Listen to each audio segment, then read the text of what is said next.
Yo quiero que en esta hora nos preparemos para la palabra. Vamos a abrir nuestras Biblias en el libro de los Salmos, en el capítulo 78, y vamos a leer la palabra del Señor desde el verso 67 a terminar. Salmos capítulo 78, desde el verso 67 a terminar. Dice así la palabra del Señor, en el nombre del Padre, del Hijo y del Espíritu Santo.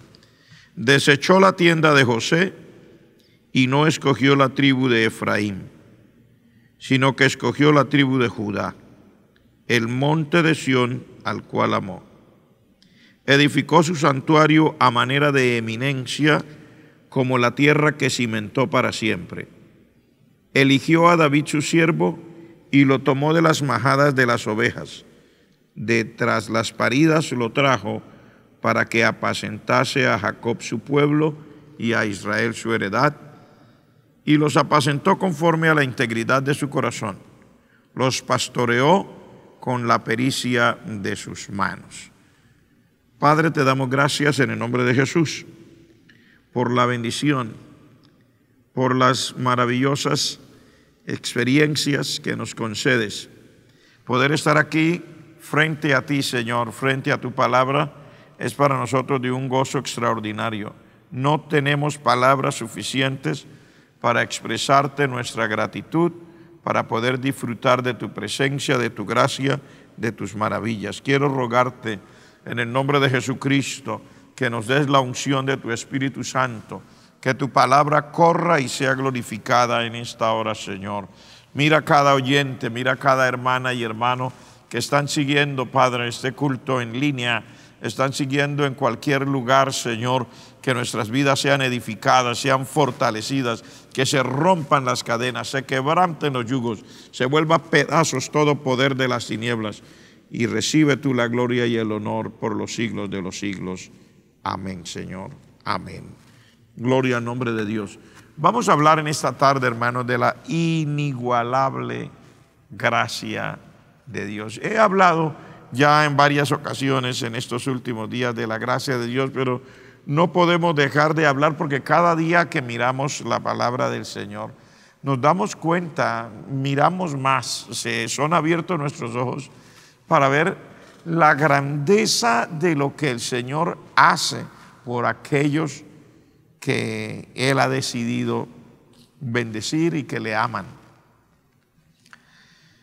Este capítulo 78 del libro de los Salmos es un recuento de la historia de Israel desde el momento cuando ellos, como apenas los hijos de los patriarcas, llegan a Egipto, la historia de cómo son sacados de allá, trasladados a la tierra de Canaán, ya toman el lugar como herencia, y luego el desvarío de ellos, aunque relata todo, ¿no? En medio de todo este salmo se habla de cómo ellos les fue en el desierto, y luego al estar ya establecidos en la tierra de Canaán, ahora ellos se encuentran entre dos aguas. La gran bendición de Dios, que ellos la aprecian, y la tentación terrible de vivir parecido a las naciones que le rodeaban. Recuerden que en una ocasión yo les dije que por muchos años la nación de Israel en el desierto y durante todo el tiempo de los jueces, ellos lucharon con su identidad nacional. Acuérdense que ellos, cuando salieron de Egipto, ellos no eran una nación, eran esclavos. No tenían una constitución, no tenían una legislatura, no tenían un sistema de administración. Sencillamente Dios los sacó de Egipto para hacerlos una nación, y en todo este tiempo ellos se encuentran luchando por su identidad nacional como pueblo de Dios. Entienden que Dios los sacó, pero en algún momento se les olvida, hasta el tiempo que ellos terminaron con los jueces. La Escritura nos relata que era un tiempo de arreglarse y luego otra vez un descarrío. Dios les permitía que fueran golpeados o que sus enemigos se enseñorearan de ellos, volvían otra vez a acordarse de Dios, querían más o menos caminar con Dios, aparecía un juez que los guiaba, se moría el juez otra vez. Es una lucha interminable por su identidad, por reconocer y ya tener una conciencia plena de que son siervos de Dios, de que son hijos de Dios, de que son el pueblo que el Señor escogió. Es la batalla que a veces uno no quisiera tener, pero que uno se da cuenta que muchos tenemos. Esa batalla de saber que nuestro Dios es lo más grande y sin embargo, si la persona no está cimentada en el Señor, si la persona no está afianzada, si la palabra de Dios no ha operado completamente en su corazón, si la persona no se ha dedicado a entrar en la presencia del Señor, llegan esos momentos terribles de luchas, de batallas.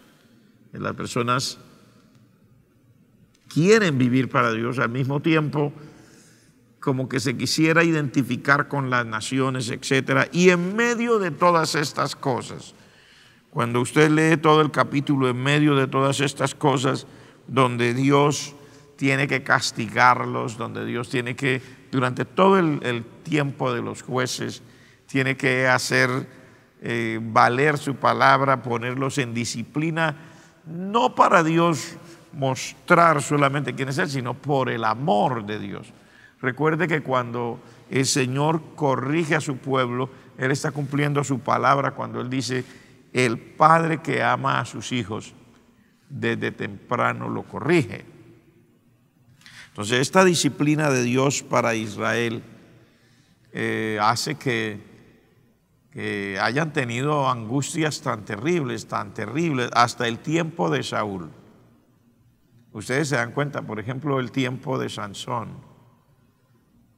20 años fue juez Sansón en Israel, pero fueron tiempos de angustia. El mismo juez, a pesar de tener una experiencia personal,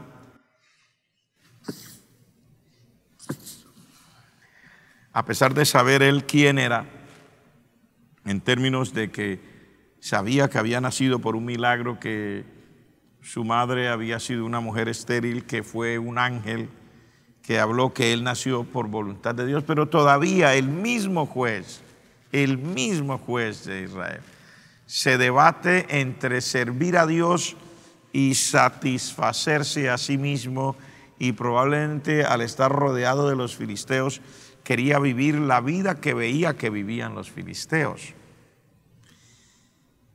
Esto se convierte en una cosa repetitiva. Luego, en el tiempo de Saúl, cuando ellos piden rey, la Escritura dice que ellos le dijeron al último juez, que era Samuel: pon un rey sobre nosotros como tienen las demás naciones, porque necesitamos tener un rey que sea militar, que sepa salir a la batalla, que salga con nosotros. Samuel era un profeta anciano, no era ningún militar. Y bueno, todo esto para decir: miren cómo un pueblo batalla por cientos de años, porque la época de los jueces fue más de 400 años, donde ellos batallan por su identidad nacional, por su identidad como pueblo de Dios, por reconocer que tenían una constitución diferente a las de los demás países, que ellos no eran una nación como las demás naciones, que ellos tenían a un Dios que venía a ser su Señor y su Rey y que Él se encargaba de gobernarlos a través de las personas que Él eligiera, etc. Pero cuando ya llega el momento, hermanos, definitivo, donde ellos piden rey, entonces entramos en este capítulo, en estos versos que leímos en el 67. Dice: desechó la tienda de José y no escogió la tribu de Efraín, sino que escogió la tribu de Judá, el monte de Sión al cual amó. Edificó su santuario a manera de eminencia, como la tierra que cimentó para siempre. Luego dice: eligió a David su siervo y lo tomó de las majadas de las ovejas. Detrás las paridas lo trajo, para que apacentase a Jacob su pueblo y a Israel su heredad. La gracia inmensurable, maravillosa y asombrosa de nuestro Dios, manifestada para con nosotros los seres humanos. Cuando uno habla de José, cuando uno habla de Efraín, está hablando de los patriarcas al comienzo, pero aquí se está refiriendo para hablar de los descendientes de ellos. Cuando uno mira la historia, por lo general nosotros los seres humanos tenemos unos conceptos. Cada uno tiene la posición que se ganó, dice uno, se ganó la posición. Su vida, su rectitud, su esto, su aquello, le granjearon que Dios lo tuviera en cuenta para esto o para aquello. Pero aquí en estos versos y en este capítulo, es Dios mismo el que está diciendo que Él no tuvo en cuenta para sacar adelante a este pueblo y para ayudarlo como lo ayudó, no tuvo en cuenta lo que tenemos en cuenta nosotros. ¿A qué me refiero? Si usted lee la historia, y yo sé que usted la ha leído, pero me gustaría que si no la ha leído, la lea, y si ya la leyó, la vuelva a leer aparte del culto, cuando ya esté en su tiempo que puede dedicarlo para estudiar la palabra de Dios. Lea la historia y verá la historia de José y de sus hermanos. Mire cómo dice: desechó la tienda de José, no escogió la tribu de Efraín, sino que escogió la tribu de Judá. Esto nos habla, hermanos, de cosas que son incomprensibles para la mente humana. Porque cuando el patriarca Jacob o Israel está bendiciendo a sus hijos, eso es en los últimos capítulos ya del libro de Génesis, déjeme decirle exactamente, porque ya Jacob está para terminar su carrera, para partir de esta vida, y él llama a sus hijos para bendecirlos. Entonces, en el capítulo 49, Jacob habla de sus hijos. Y miremos lo que dice aquí. Dice en el verso 9: cachorro de león Judá, de la presa subiste, hijo mío. Se encorvó, se echó como león, así como león viejo. ¿Quién lo despertará? No será quitado el cetro de Judá, ni el legislador de entre sus pies, hasta que venga Silo, y a él se congregarán los pueblos. Atando a la vid su pollino, y a la cepa el hijo de su asna, lavó en el vino su vestido, y en la sangre de uva su manto, sus ojos rojos del vino y sus dientes blancos de la leche. Esa es lo que le dice a Jacob a Judá. ¿Qué le dice a José? Porque allá menciona a José también. Mire cómo dice acá: rama fructífera es José, rama fructífera junto a una fuente, cuyos vástagos se extienden sobre el muro. Le causaron amargura, le asaetearon y le aborrecieron los arqueros, mas su arco se mantuvo poderoso y los brazos de sus manos se fortalecieron por las manos del fuerte de Jacob, por el nombre del pastor, la roca de Israel. Por el Dios de tu padre, el cual te ayudará, por el Dios omnipotente, el cual te bendecirá con bendiciones de los cielos de arriba, con bendiciones del abismo que está abajo, con bendiciones de los pechos y del vientre.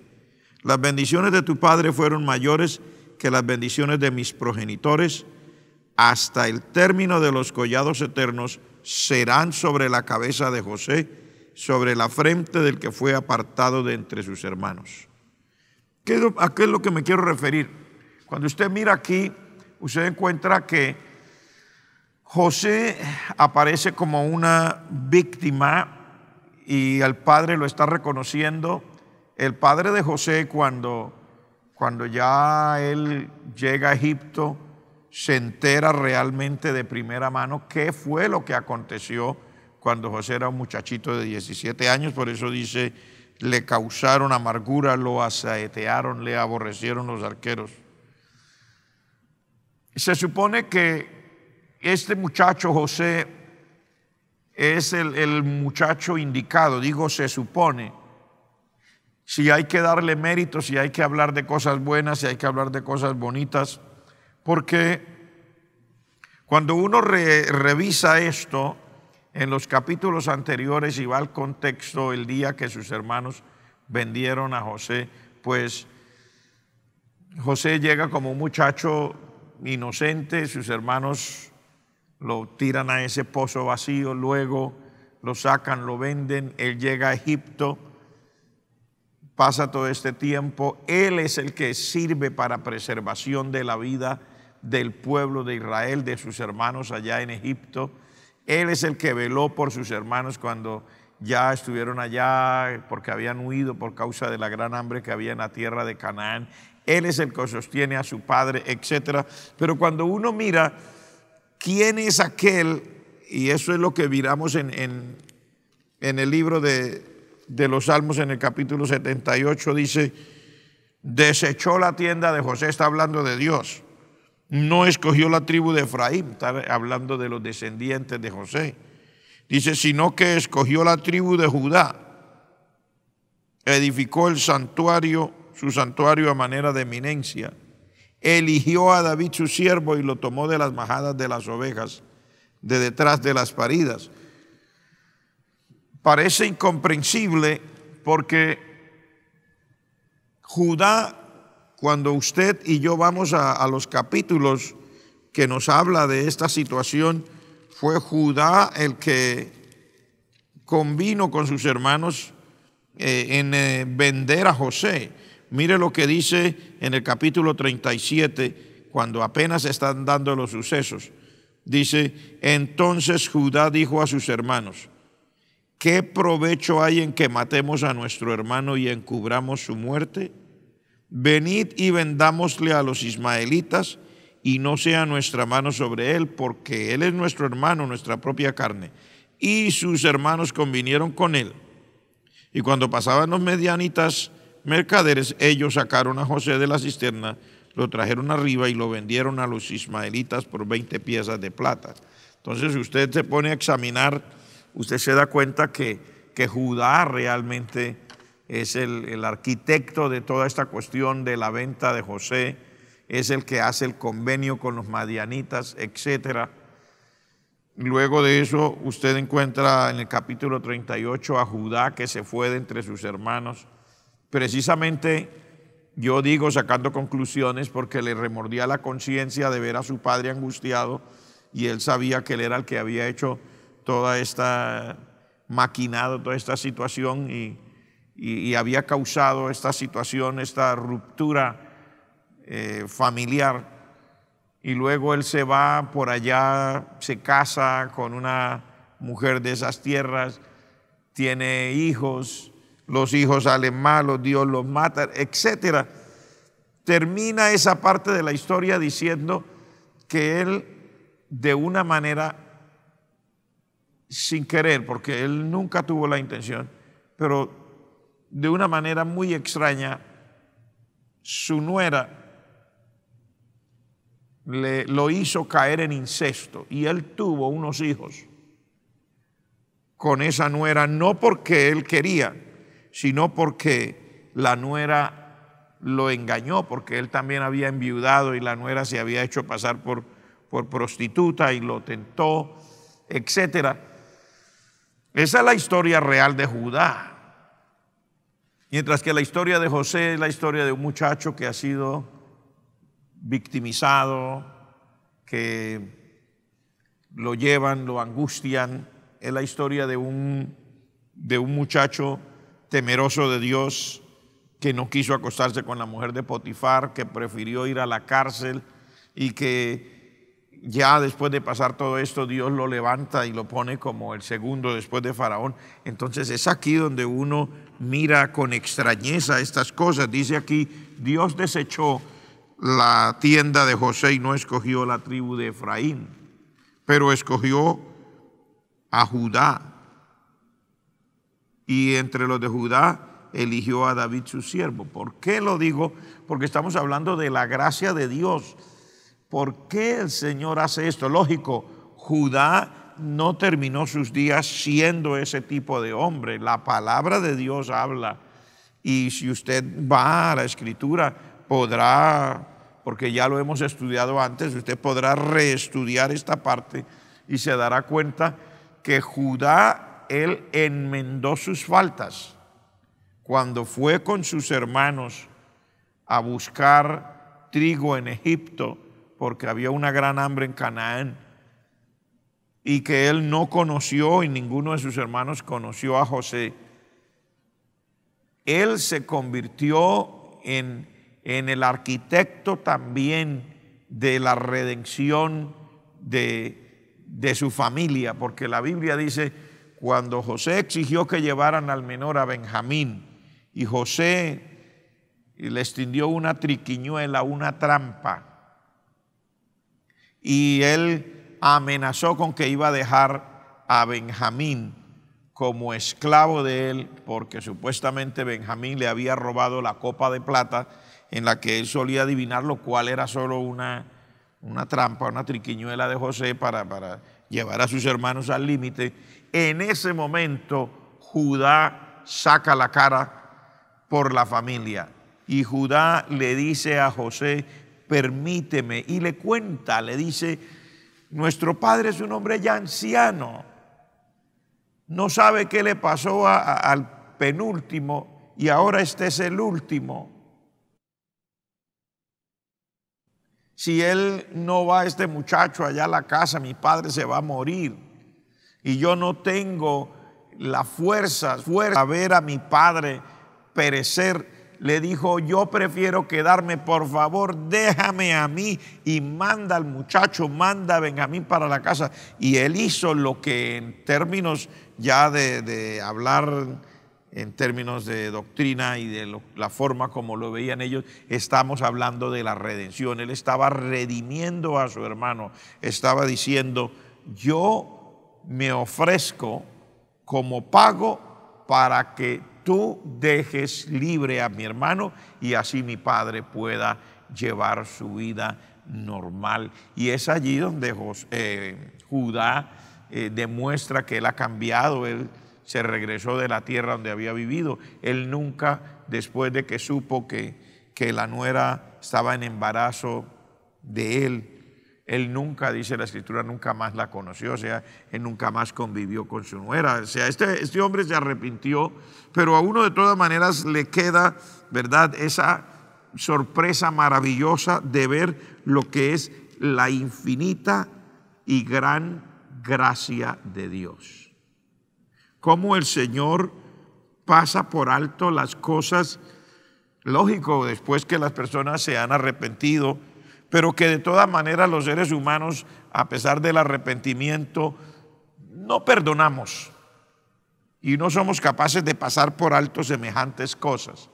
El hecho de que este hombre hubiera vendido a su hermano, hubiera sido el arquitecto de todo esto, y luego se hubiera ido de la casa y hubiera tenido todas estas tragedias y resultara ahora siendo padre de un par de muchachos que son hijos de la nuera, una cantidad de enredos que uno diría no cabe, por más bueno y por más que se haya arrepentido, pero quedan antecedentes, quedan cosas. Si este muchacho se llegara a poner en una posición demasiado elevada, sería una tragedia, porque qué van a decir los demás, cómo se comportarían los que vienen detrás, etcétera.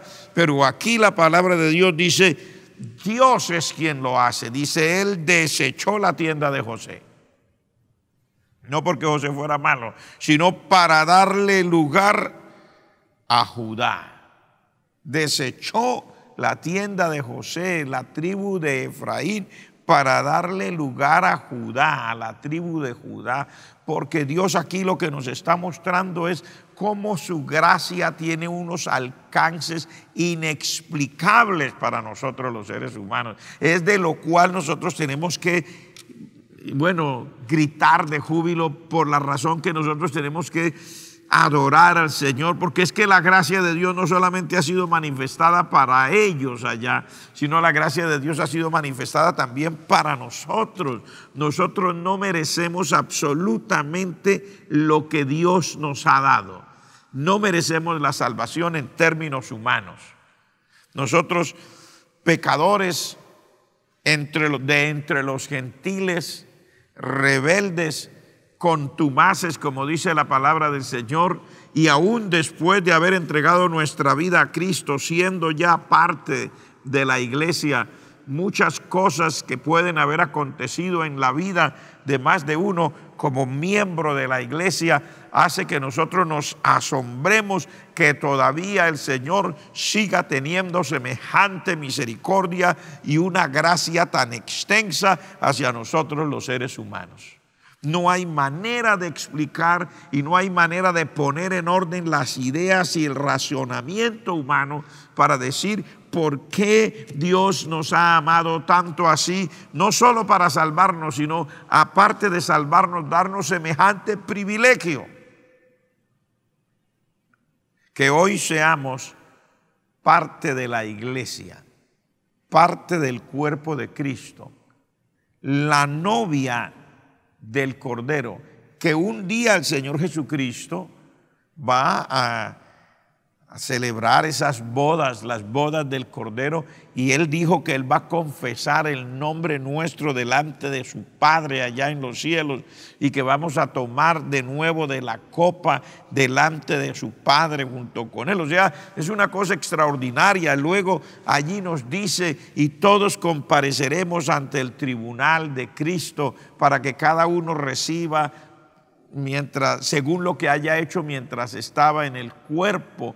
O sea, aparte de sacarnos del lodo, aparte de sacarnos del pecado, de la angustia, del desastre, sacarnos de la muerte eterna, nos haya hecho parte de la iglesia, y siendo parte de la iglesia poder estar en esas bodas del Cordero, y siendo aparte de todo, no me importa en ese momento el orden, pero estoy hablando de que también nosotros podamos estar delante de ese tribunal de Cristo para recibir recompensas por lo que hicimos mientras estábamos aquí en esta tierra, y pensar cuántas cosas no hicimos bien. Porque sí es cierto, no nos dedicamos a hacer las cosas malas al estilo de antes, no estamos hablando del pecado como tal, pero malo, las cosas malas, dice, según haya hecho mientras estaba en el cuerpo, sea bueno o sea malo, está hablando de aquellas cosas que no hicimos correctamente delante de Dios, de aquellas cosas que no cumplieron con los estándares de lo que Dios esperaba de nosotros. Y por qué no decir de aquellas infidelidades que muchos del pueblo de Dios en alguna ocasión, y a veces esas ocasiones son muy variadas, hayamos manifestado con nuestra manera de vivir. Porque es triste, pero es real. El hecho de que las cosas sean tristes y el hecho de que las cosas sean angustiosas no quiere decir que hay que ocultarlas. Dios jamás ha ocultado en su palabra la realidad de sus hijos. Por ejemplo, Él amó a David, y aquí lo dice, eligió a David su siervo y lo tomó de las majadas de las ovejas, de detrás de las paridas lo trajo para que apacentara a Jacob su pueblo. Eso es cierto, pero Dios no oculta nada. Cuando David, este hombre escogido por Dios para ser príncipe del pueblo de Israel, falló y cometió un adulterio gravísimo con la mujer de uno de sus principales guardaespaldas, y no solamente cometió el adulterio, la escritura dice que mató a este hombre, Urías Eteo, lo mató con la espada de los hijos de Amón. O sea, se convirtió en un criminal a sangre fría de uno de sus mejores soldados. para robarle la mujer. Dios no lo oculta. No es que Dios se complace, pero Dios no lo oculta. Dios dice con lujo de detalles exactamente lo que pasó y dice con lujo de detalles exactamente la disciplina o el castigo que tuvo que llevar este hombre de Dios por haberse equivocado y transgredido la ley de Dios y transgredido el mandamiento del Señor de una manera tan terrible. Por eso yo quiero decirle en esta tarde, hermano, Dios es infinito en su gracia, en su misericordia. Dios es extraordinario para con nosotros los que creemos. El Señor nos deja gustar una gracia de la cual nosotros no tenemos absolutamente explicación. Somos sencillamente un producto de la gracia de Dios, que así como David tuvo estas tragedias y otros hombres de Dios las tuvieron, y sin embargo Dios los mantiene en su presencia y los sigue llevando adelante en su propósito. Exactamente muchas cosas como esas han pasado en la vida de muchos de nosotros como iglesia del Señor Jesucristo. Tenemos que ser honestos. Nosotros soñamos con la idea de que nunca tuviéramos que hablar de fallas, que nunca tuviéramos que hablar de caídas, que nunca tuviéramos que hablar de pecados, que nunca tuviéramos que hablar de situaciones vergonzosas, pero la realidad es otra. A pesar de nuestro sueño de que eso no fuera así, sin embargo sabemos que en la realidad es así, aún después de haber entregado nuestra vida a Cristo, que es lo más que nos aterra, y sin embargo la gracia de Dios vigente, que nos haya escogido a pesar de nuestras angustias, a pesar de nuestros errores, a pesar de nuestros pecados, a pesar de todo lo malo. No es que Dios se complace en el pecado. De hecho, cualquier persona como David que tuvo esta tragedia fue corregido por Dios y tuvo que arrepentirse. De hecho, nosotros también, si alguien tiene una caída, un problema en la vida moral o en quién sabe qué otra clase de pecados que puedan estar allí en el corazón del ser humano, aún después de ser parte de la iglesia de Cristo, tenemos que arrepentirnos, por supuesto que sí. Tenemos que arreglar cuentas, por supuesto que sí. Pero Dios nos muestra una gracia tan infinita, hermanos, que a pesar de todas estas cosas, Él no nos ha quitado el don de la vida eterna y de la salvación. Si una persona, dice la palabra de Dios, 7 veces cae el justo, 7 veces le levantará Jehová. El que confiesa sus pecados y se aparta alcanzará misericordia. Si es una persona que haya gustado el don de la bendición, de la salvación, de la vida eterna en Cristo, llega a tener una caída del tipo que sea, pecados sexuales, pecados de borrachera, pecados por dinero, pecados por odio a los hermanos, pecados por la razón que sea, y esa persona decide arrepentirse y decide entregar su corazón al Señor de nuevo y decide pedir al Señor como David, que le oró al Señor en ese Salmo 51: Señor, tú sabes que en pecado me concibió mi madre, no quites de mí tu Santo Espíritu. Si la persona se arrepiente en esos términos, el Señor, hermanos, está allí para acogerle de nuevo. La palabra de Dios dice: hijitos, si alguno hubiera pecado, abogado tenemos para con el Padre, a Jesucristo el justo. Y la sangre de Jesucristo, su Hijo, nos limpia de todo pecado. Lo que me asombra a mí de la gracia de Dios es precisamente, hermanos, que cuando todos los demás desechan, porque no somos capaces de perdonar tragedias que son escandalosas, horrorosas, feas, cuando todos los demás nos tirarían al saco de la basura, a usted y a mí. No estoy hablando de nadie en particular, a usted y a mí nos tirarían al saco de la basura si nosotros llegáramos a fallar de esa manera. El Señor, que es el dueño de esta salvación y el que es el dueño de su soberanía, en su misericordia, Él sigue extendiendo su mano y dice aquí en cuanto a David, Él lo sacó de detrás de las ovejas, lo tomó de la majada de las ovejas. cuando uno no tiene ningún mérito para desempeñar nada, que no tiene ningún mérito para obtener nada, que todo lo que tiene o lo que haya recibido es sencillamente una manifestación de la gracia y la gloria de Dios en un amor inmensurable que no hay manera de explicarlo. Es eso lo que nos debe llevar a todos nosotros a una adoración sincera, a una entrega total. Y cuando yo digo a una adoración sincera, no estoy diciendo solamente el hecho de venir y cantar cuando es el momento de cantar.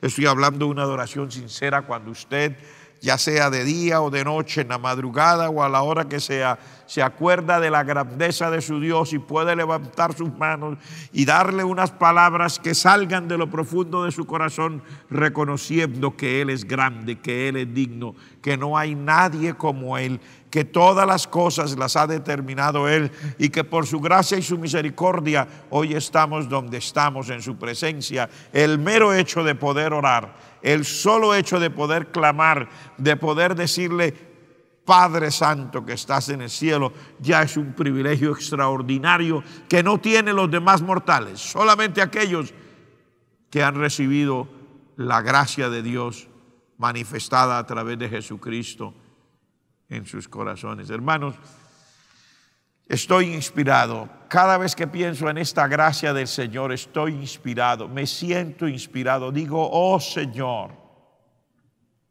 llegará el día en que terminaremos nuestra jornada y será muy pronto y estaremos allá delante de la presencia de Él.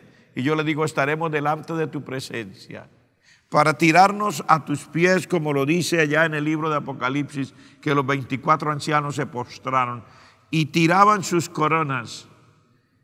Y yo pienso que nosotros ese día estaremos allá y nos tiraremos, no las coronas, nosotros mismos, a los pies de aquel que nos amó y nos lavó de nuestros pecados con su sangre, y adoraremos al Padre que en su infinito amor y misericordia quiso darnos a su Hijo, siendo nosotros lo más ruin, lo más despreciable de la vida.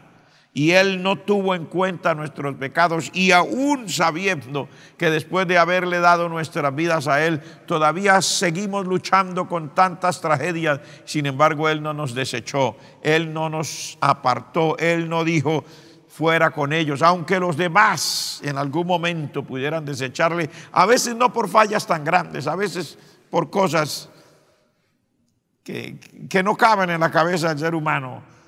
Nosotros no somos buenos en esto, no somos buenos en el amor, y no estoy diciendo los demás, estoy diciendo nosotros, los seres humanos. Pero ese día usted y yo y todos los salvos estaremos delante del Señor y levantaremos nuestras manos y volveremos a tirarnos allí al piso delante del Señor, a reconocer, a adorar y a exaltar su nombre, que ha tenido tanta misericordia y su gracia ha sido tan infinita y tan extraordinaria, y en hombres como David, que lo sacó de detrás de las ovejas para volverlo un rey, igual ha hecho con usted y conmigo.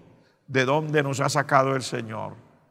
Del pozo del pecado, del pozo de la desesperación, del abismo, de la desdicha, de la desgracia, para hacernos sus hijos, para hacernos quien hoy somos, que sin merecerlo, sin embargo, disfrutamos de su gracia divina. Espero que en esta tarde, mi hermano, al término, porque ya estoy concluyendo, al término de este mensaje, usted y yo podamos levantar nuestras manos donde se encuentre y podamos decirle al Señor: te alabo, te adoro, reconozco tu grandeza, reconozco tu verdad.